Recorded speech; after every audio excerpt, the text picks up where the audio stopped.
Olá, seja bem-vindo a mais uma emissão do Lado Lunar. O meu convidado de hoje é natural de Bragança e sempre se interessou pela área de reabilitação e acessibilidade humanas. Falo-vos de Francisco Codino. Olá, professor, seja muito bem-vindo ao Lado Lunar. Obrigado pelo convite também. A UTAD foi pioneira na criação do curso de Engenharia de Reabilitação e Acessibilidade Humanas. Como decorreu todo o processo? Bem, este processo de criação, de facto, foi um projeto, diria, de médio prazo. Houve, principalmente a partir de 1999, princípios de 2000, a intenção da Universidade em investir no conhecimento no domínio da engenharia da reabilitação. E o primeiro passo foi o desenvolvimento de projetos, principalmente de serviços à comunidade, a criação de um centro de engenharia da reabilitação, o desenvolvimento de projetos de investigação neste domínio e a componente da formação seria, no fundo, o culminar, não sendo, obviamente, a última etapa, mas aquela que faltava neste domínio. Portanto, essa formação foi pensada e foi estudada ao longo do tempo. A área do conhecimento foi praticada tanto a nível de serviços e de contacto com situações reais como a nível de investigação e, portanto, surgiu como um projeto ambicioso que tivemos tanto para a Universidade como para o país. Professor, o CERTIC está a funcionar desde 2001, faz exatamente este ano 10 anos. Que tipo de investigações têm sido implementadas e quais são as suas principais funções?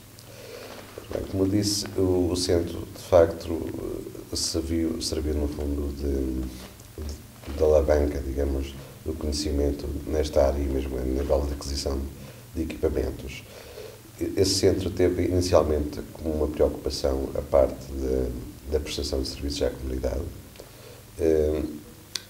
Serviu também de suporte à investigação e hoje em dia também serve de suporte à própria formação, tanto a nível de equipamentos como a nível dos projetos com que estamos envolvidos, permite-nos envolver também os próprios alunos em projetos de diversa natureza. Na área da engenharia da reabilitação nós temos, se quisermos simplificar, dois grandes domínios, no domínio das tecnologias de informação e comunicação e outro mais vocacionado para a parte da mobilidade e da manipulação. A área que tem sido privilegiada e onde o Departamento de Engenharias tem mais competências é no domínio das tecnologias de informação e comunicação. E, portanto, o principal foco inicial foi, de facto, fazer a investigação de como tornar as tecnologias de informação e comunicação mais acessíveis, desde a internet ao desenvolvimento de software, produtos e serviços de telecomunicações, a própria televisão, a criação de serviços suportados também nessas tecnologias de informação e comunicação. E hoje em dia também temos alguns projetos mesmo também vocacionados para a mobilidade, nomeadamente pessoas cegas ou com baixa visão, mas também suportados em tecnologias de informação e comunicação.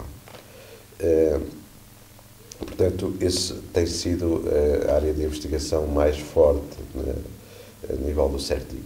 Se bem que também posso acrescentar que o próprio projeto de formação do curso, a nível de licenciatura e de mestrado, também obedeceu a trabalho de investigação. Portanto, não foi uma coisa feita ao correr da pena, havia pouquíssimos exemplos à escala mundial e, portanto, foi preciso estudar bem as experiências e as iniciativas que existiram noutros países para tentarmos montar um curso que fizesse sentido e que realmente desse a formação indispensável para um profissional nesta área. Ainda agora falou dos projetos do CERTIC. Até agora, qual foi o projeto que mais prazer lhe deu fazer? Não sei, essa é uma pergunta um pouco difícil porque todas elas dão um certo gozo implementar. Penso que, independentemente do prazer pessoal, penso que houve algumas iniciativas que fizeram escola, nomeadamente um dos serviços que nós implementamos foi o apoio às escolas do ensino básico, a integração de crianças com necessidades educativas especiais. Eram serviços praticamente inexistentes no país e há cerca de uns 3 anos o próprio Ministério decidiu avançar com centros de recursos para prestar esse tipo de serviço. Foram implementados cerca de 24 centros em todo o país. Portanto, serviu de exemplo, embora atualmente o próprio Ministério não esteja a aproveitar os recursos que nós temos aqui na Universidade, mas foi uma iniciativa que serviu de exemplo para o resto do país.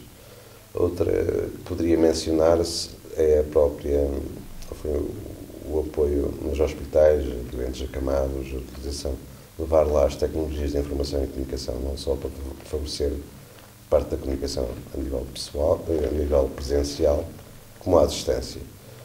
Foi um projeto que na altura fica conhecido pelas ciberenfermarias e que começou nos hospitais de Trás-os-Montes e desde então tem decorrido também várias iniciativas similares. Na altura conseguimos também espalhar a iniciativa por 30 e poucos hospitais, embora com pouco equipamento informático, mas seguiram-se depois outras iniciativas que seguiram esse raciocínio, nomeadamente em serviços de pediatria.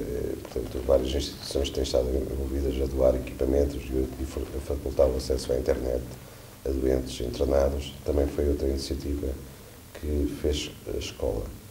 Outro dos projetos que também foi muito importante e no qual a Universidade e o próprio CERTIC deu exemplo, teve a ver com a promoção da acessibilidade à internet. Isso inicialmente era um domínio ainda muito restrito. Portugal acabou por ser pioneiro também na introdução de legislação a esse nível, que seguiram pioneiro a nível europeu, que seguiram vários países. Hoje em dia ensina-se esse tipo de conhecimentos a cursos na área da informática, que a UTAD também foi uma das primeiras universidades a introduzir, se não a primeira, a introduzir disciplinas nos cursos de informática sobre acessibilidade às tecnologias e, portanto, isso também se propagou a uma escala bastante grande. Não foi só a nível nacional, também temos orgulho em aqui termos dado os primeiros passos. Sei que foi condecorado em 2006 pelo então Presidente da República, o Dr. Jorge Sampaio. O que sentiu nesse momento? A condecoração, tal como alguns prémios que antecederam esse, foram sempre surpresa. Obviamente, há uma certa satisfação de ver o trabalho reconhecido. Sabe que isso dos prémios, às vezes, quando começam a aparecer, às vezes uns surgem porque surgiram os anteriores. Foi uma satisfação muito pessoal, mas também nada, digamos, que seja um ponto muito alto da minha realização profissional. A minha realização profissional, a satisfação é muito maior ver os alunos que, por exemplo, estão a frequentar o curso todos os dias, têm uma satisfação mais importante do que esses prémios. Professor, pelo que disse, já percebi que é um homem de causas. Qual é a causa que mais o sensibiliza na área da reabilitação e da acessibilidade humanas? Também há vários domínios, mas um dos domínios que considero extremamente relevante é a área da comunicação. De facto, muitas vezes as pessoas podem fazer perguntas se eu tivesse que perder praticamente as faculdades todas e reservar alguma, qual é que seria mais importante? Muitas vezes pensa-se que a comunicação seria a componente mais importante porque é aquela que nos torna, no fundo, humanos e que nos permite sociabilizar com outras pessoas e às vezes conseguir o apoio que precisamos para outros domínios. Portanto, o apoio a pessoas que, por diversas razões e vicissitudes da vida, se sentem privados de comunicar, é uma das áreas que particularmente me sensibiliza, para além de outras muitas outras. E, professor, como é que se sente ao saber que certos alunos da UTAD, por terem, por exemplo, limitações físicas, não conseguem aceder a certos locais da nossa academia? Isso é uma frustração, não é? Porque a Universidade tem aqui, no domínio das acessibilidades, algumas experiências, algumas iniciativas de que se pode orgulhar. E e em paralelo tem outras que não se compreende como ainda não são consideradas prioritárias. Por exemplo, se entra um aluno que se desloca em cadeira de rodas para um curso de gestão e tem que frequentar o DRM, não sei como é que ele iria conseguir frequentar. Portanto, há aqui, é claro que podemos sempre compreender as restrições orçamentais que existem nas universidades, mas revela também da nossa parte, a nível da instituição, que ainda não levamos isto, ainda não é uma grande prioridade, porque senão esses aspectos teriam sido corrigidos.